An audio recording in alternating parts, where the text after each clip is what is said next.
Hello, everyone. Welcome to another episode of the FMA Dumpster Fire podcast, discussing issues we like to pretend don't exist.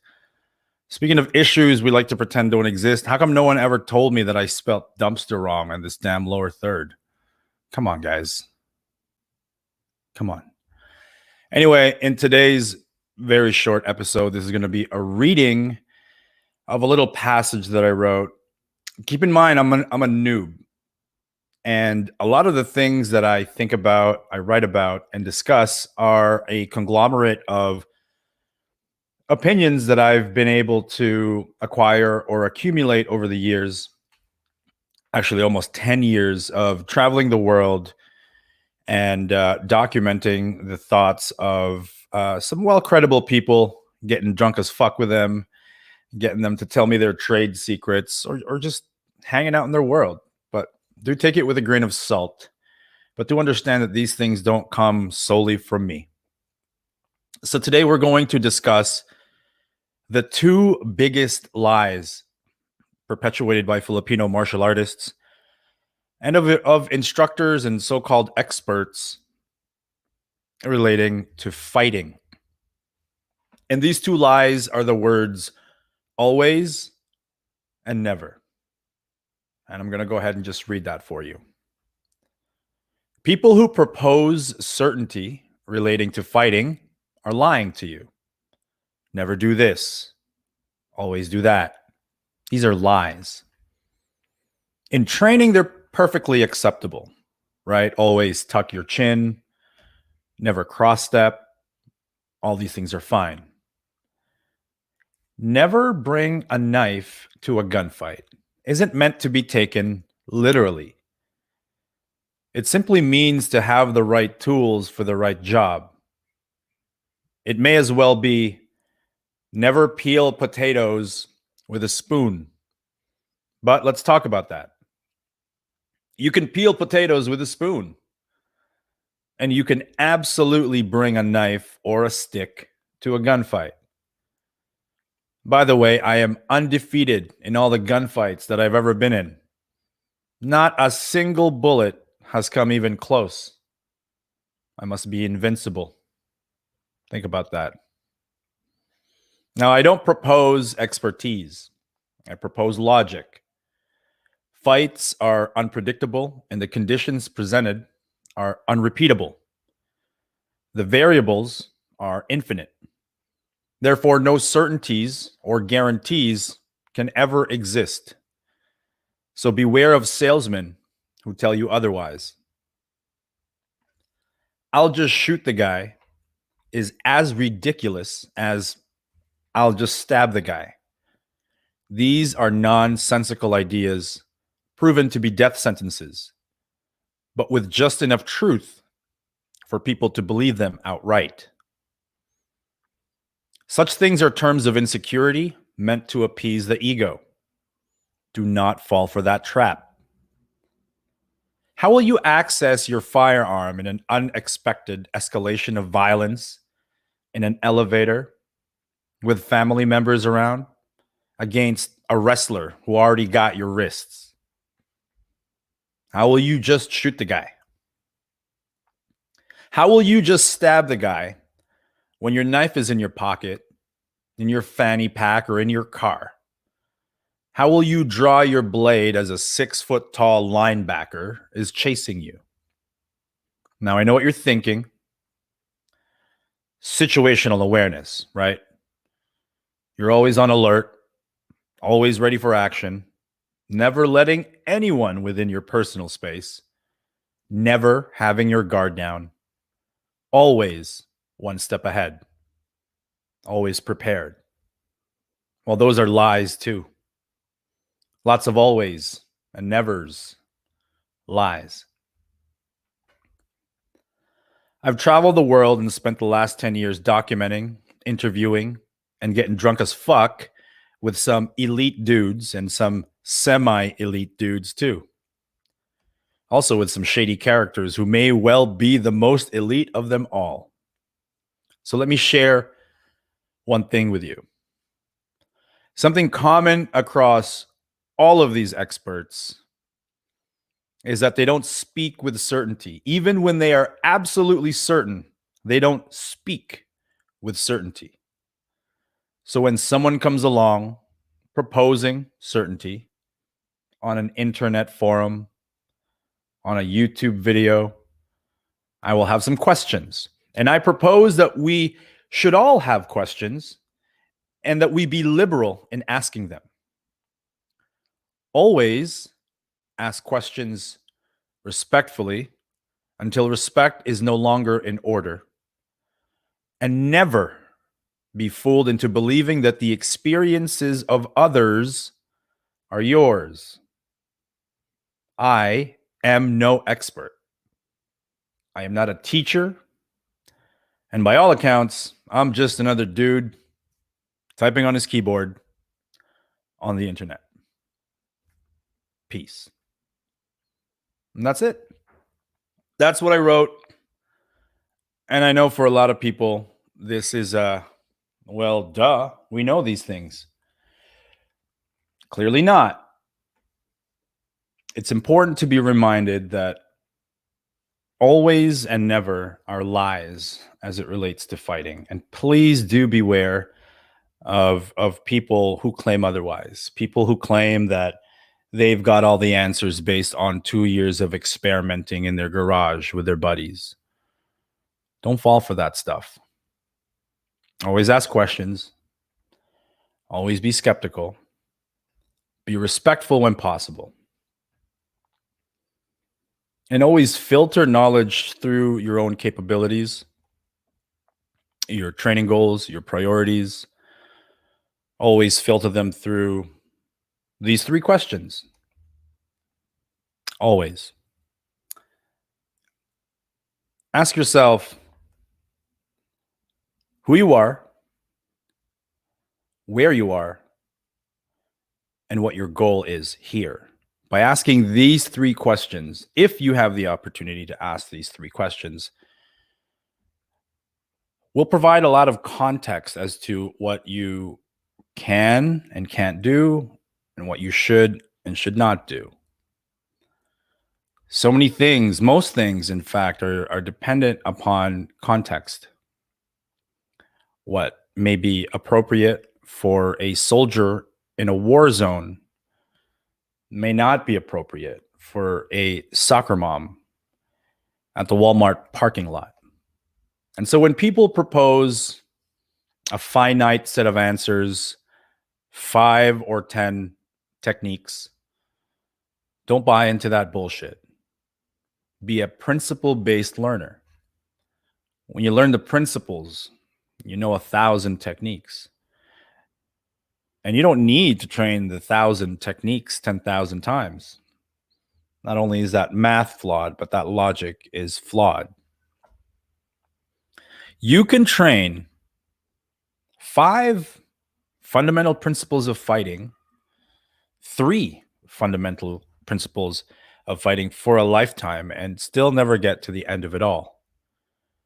So my proposal is this.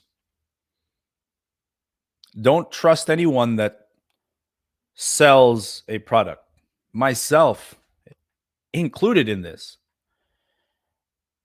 Be wary of marketing strategies, and certainly be wary of people who propose that everyone else is wrong and I've got the right answer. Because at the end of the day, from my experience, more or less, there is no differentiating factor between a Kung Fu master, a Krav Maga expert, self-defense guru.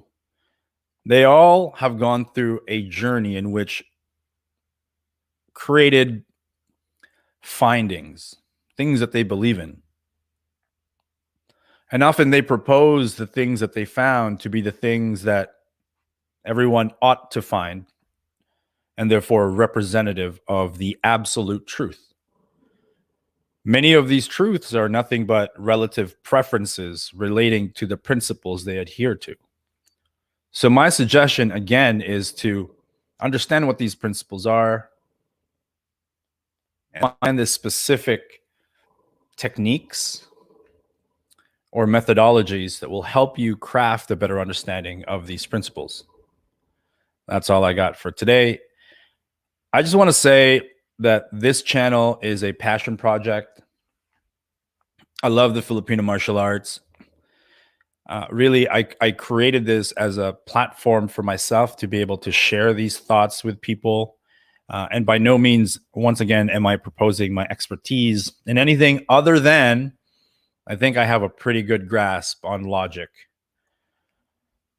So with that, I just want to say, if you all appreciate to some degree what this channel is, what it means to me, and hopefully I can provide some benefit to you, I would ask for you to hit that subscribe button. You know, it's one little click. Hit that notification bell so that whenever I come up with a new video, which is sometimes sporadic, you'll get notified of it. And if for nothing else, I just want to give you something to think about for a moment in time. From time to time, I'll present my findings and my suggestions. And if I ever propose that my findings are the absolute truth, I want you guys to call me out on it. I want you guys to leave me a message and let me know. I really want this to be a community endeavor for people who love the Filipino martial arts, for people who love martial arts in general. And in many ways, the martial arts are under attack. And in many ways, I believe it ought to be.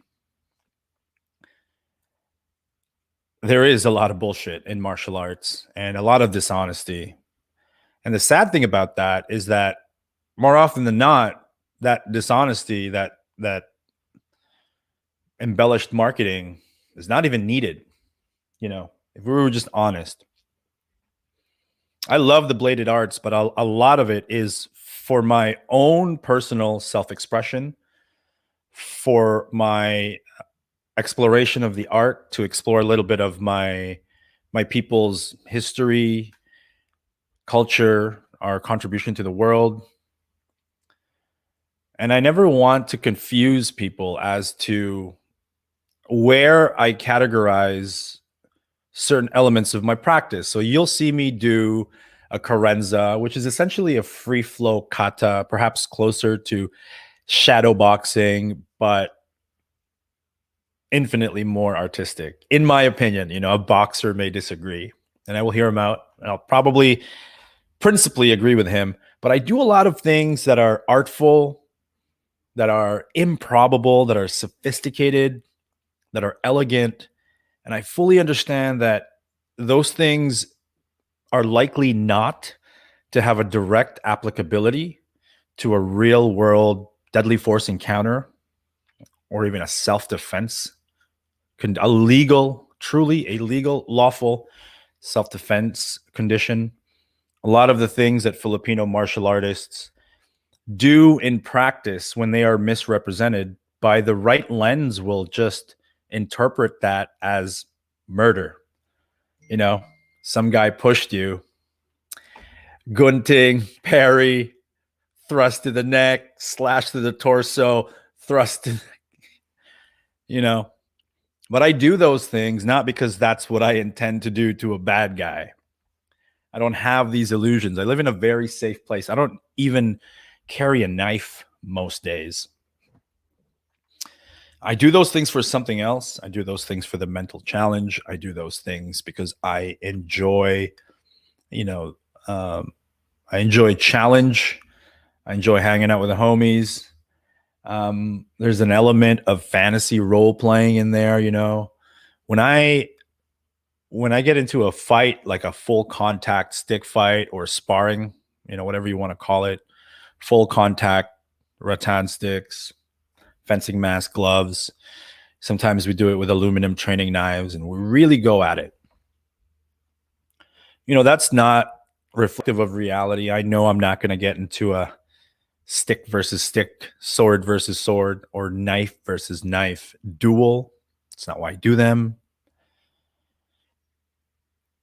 Although such exercises do develop some critical combat attributes, it helps me craft my sense of timing. It helps me work on distance and proximity management, getting those angles, those tactically advantageous angles that lend themselves to success, exercise, fun, but to a great deal, also fantasy.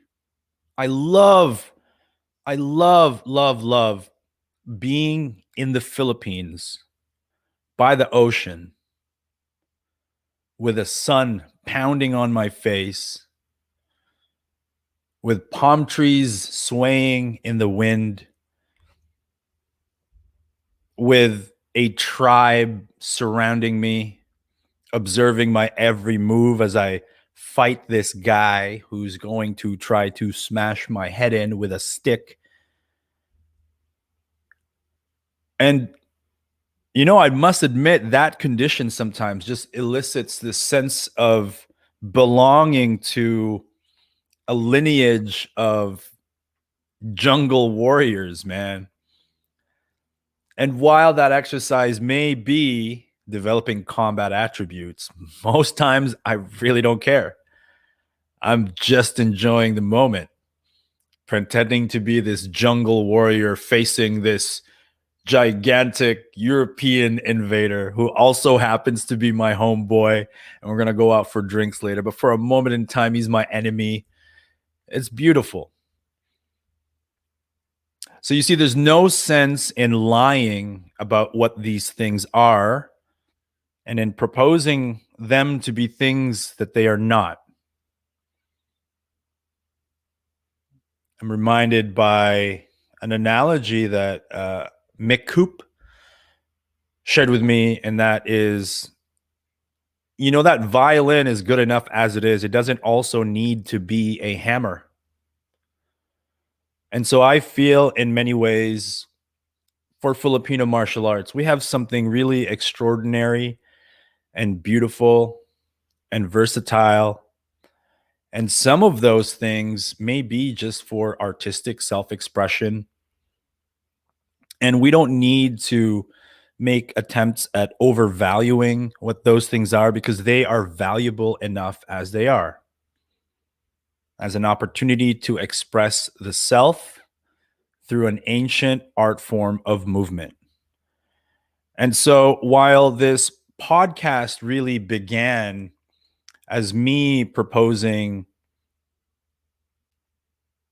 a warning of the two biggest lies in Filipino martial arts and in martial arts in general,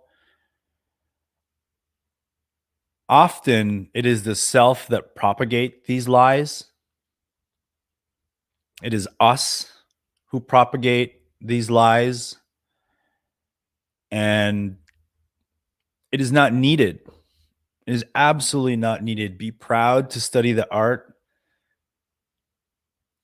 Understand your training priorities and adjust your training time to meet those goals and priorities, and just be proud to live in a time of relative peace where we can explore an art form like Kali, like Eskrima, like Arnis, who come from a very bloody past, and just be thankful that we have the luxury of peace and time where we can view this, deadly art from a perspective of peaceful appreciation and exploration. So, I hope that made sense. And again, if you enjoy these things, please share them, share these thoughts. I'm sure they are echoed by many of you. As you know, the Filipino martial arts, again, rightfully may be under attack because it can often be misrepresented. It's very easy to feel badass and cool and suffer from the Dunning-Kruger effect and think that our skills are actually greater than they are, especially when we're holding something like this, like, a knife, man. I'll just stab the guy, no problem.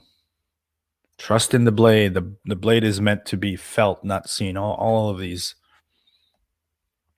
silly, unnecessary things that we say and do simply to appease our ego and quell the insecurities that we all have. So I'm proposing we take steps towards stopping that and just enjoying yourself. So with that, I'm just going to say hello and acknowledge these comments. Be open-minded and adapt. That's what I do. Fantastic. What's up, Brian? How are you, brother? One more.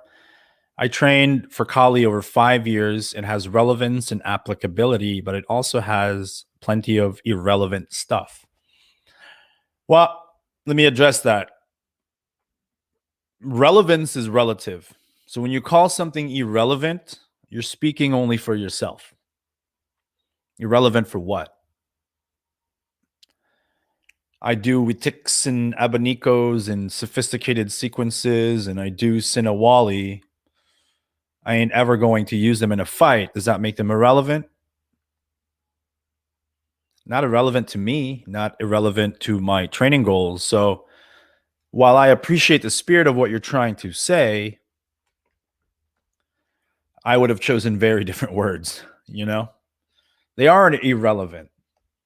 They may be contextually irrelevant, but we have to define that context. And therein lies a lot of the problem with FMA is that we don't define context. Like, what is this? Are we just murdering this dude who pushed us 8 times?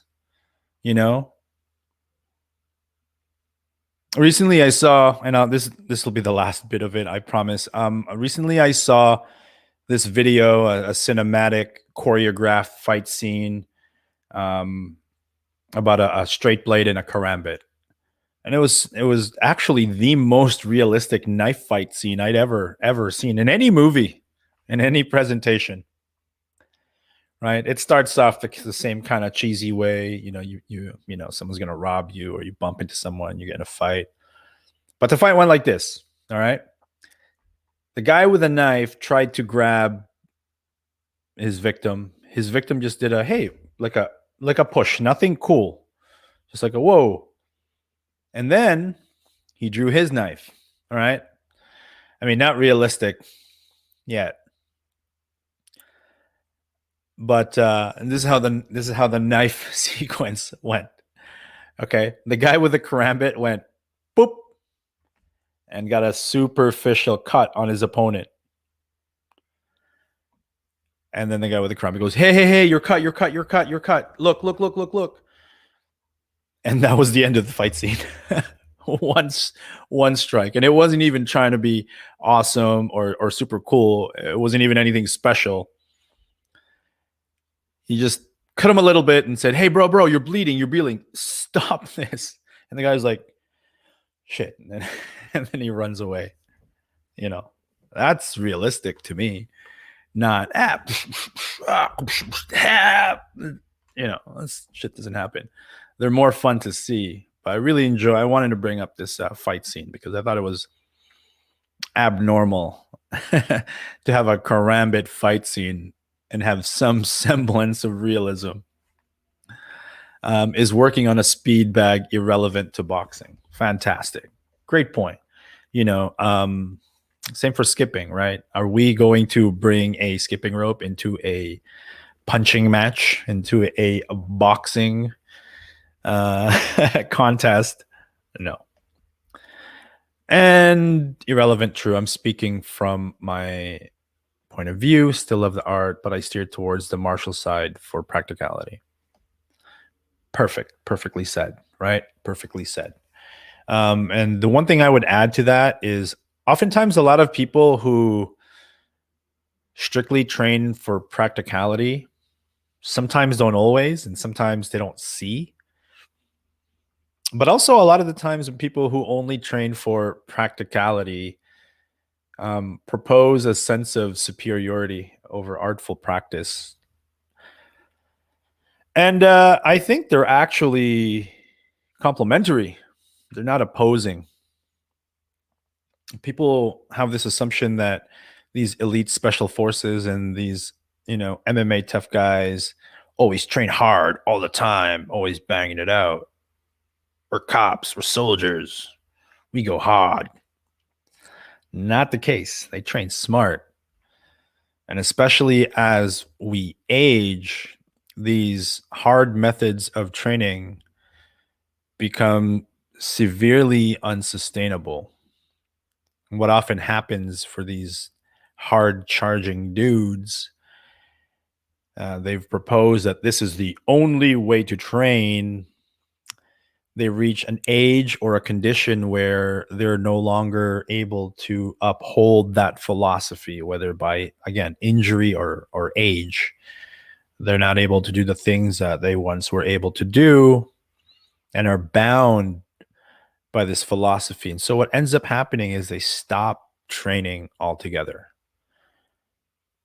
And this is where art can come in. You can't practice the hard stuff all day long. Fact number one. Fact number two, that these are perishable skills and that without maintenance, they degrade over time. And so what I do is I use artful practice to slow down or mitigate the natural degradation of hard skills. Not a replacement. It just slows down the degradation, and perhaps only by virtue of movement. Because I'm moving, I still am able to, have some semblance of explosive footwork, because I'm moving my arms in this fancy sort of way. My joints are getting a bit of exercise, and perhaps that might translate to my cross not sucking so quickly, right? So in this regard, I fully believe that soft, artful practice is complementary to hard practice. They are not opposing forces. And the world of knife defense is packed with the dumbest techniques in all of martial arts. I mean, that guy is. I actually think he's a smart guy. I think he knows exactly what he's doing. Um, you know, uh, I think he's a family man, and so in that regard, man, everyone's entitled to make money for their family. I'm not hating on that one bit. I think he knows exactly what he's doing. His marketing strategies are great. And to each his own. This whole thing between me and Trav ain't really a thing. I'm just having a bit of fun, and I can't face a guy like Trav with this voice that I have, like this, and speaking logic. I have to play the game and I have to ham it up for the camera. Just a little bit. Yeah, I ain't got nothing against this dude, man. Again, just a guy trying to make a buck. But we'll see where that goes. Who knows? He may make another video, and then I'll have to make another video, and one of us is going to eventually have to stop because I'm sure we've got better things to do. But we'll see how it plays out. And it's a good thing for the community. I've gotten so many messages, not just from Filipino martial artists, but from martial artists across the friggin' spectrum of art systems and styles. I've gotten messages from law enforcement, security and defense professionals, really a lot of guys who don't say shit online, just saying thank you, thank you for saying that. And again, I ain't hating on the tactic, but I think people are just getting annoyed at how much ad space that he's buying. And I think some of us see that as, him preempting our message with his. It's again, I'm not hating on the tactic. I'm not saying it is unfair. I'm not saying any of that. I'm not even saying it's dirty. I'm just saying it's annoying. I think now I think now we don't even let that ad go, as longer than that skip ad banner pops up. It's just that saturated. But I mean,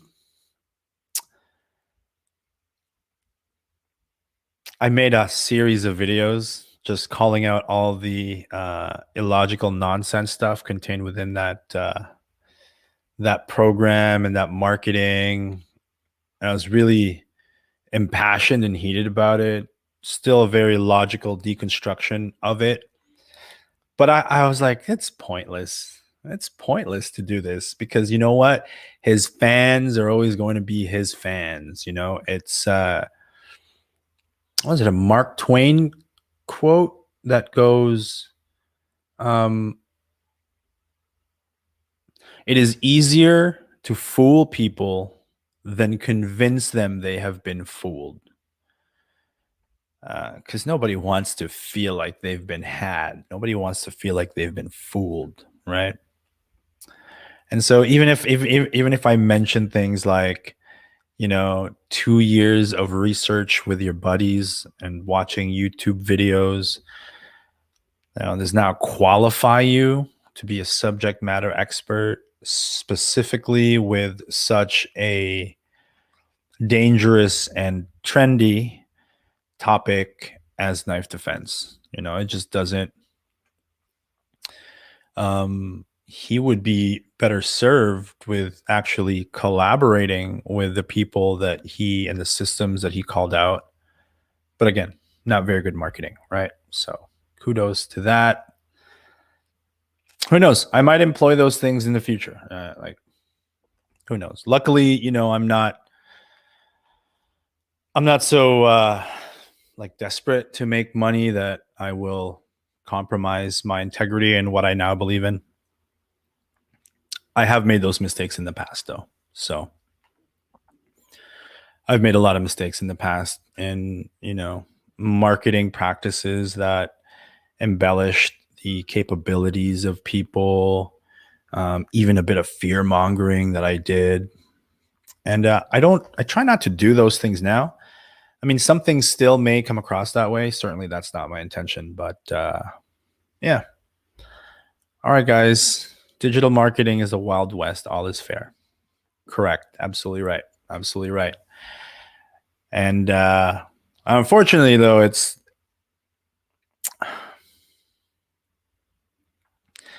when people say, oh, he's teaching them wrong, that's going to get them killed. That's not how you do it. That's going to get you killed. The truth is, it's not. It's likely not going to get you killed. You're likely not statistically ever going to find yourself in a legitimate deadly force encounter. It's just not in the math. Even in the most dangerous places in the world, the math is still the math, right? And so, and the reality is this: if people were actually getting killed at any significant level from learning the wrong martial art or the wrong technique or the wrong move, there would be government intervention as a matter of public safety to stop it, right? And we have codes on how to build homes to prevent tragic death. We have seatbelt and helmet laws. So if people were actually getting killed teaching the wrong martial art or the wrong technique, it'd be a public safety hazard, and then we'd see government intervention to impose security measures to prevent all of these deaths. But the reality is it almost doesn't matter whether you train or not, or what you train. Statistically anyway, most of the people who survive violent knife attacks have no knife defense or martial arts training. That is a fact. That is a fact. And how do we know that's a fact? Because, well, I've Google researched this, right?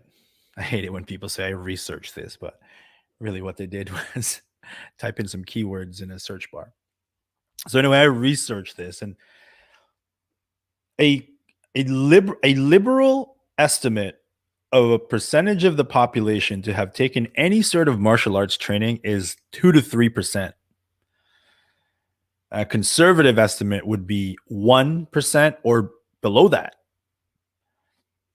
And now, if we just extrapolate the data, the FBI statistics as to how many assaults are conducted with an edged weapon or a blunt force weapon or even a firearm, and considering that most of those survivors, a vast majority of survivors, have no martial arts training, yeah, ain't nobody dying from learning the wrong kind of Aikido.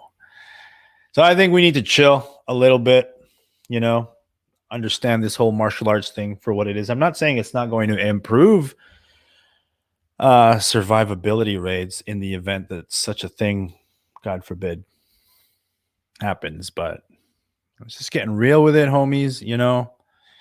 Ain't nobody dying because they choose to focus their martial arts path on spin kicks.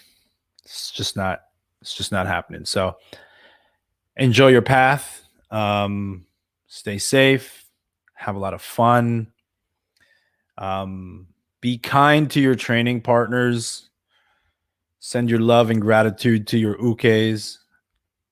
And I'll see you guys next time. All right? Have a great day, you guys. Thank you again for watching. Peace.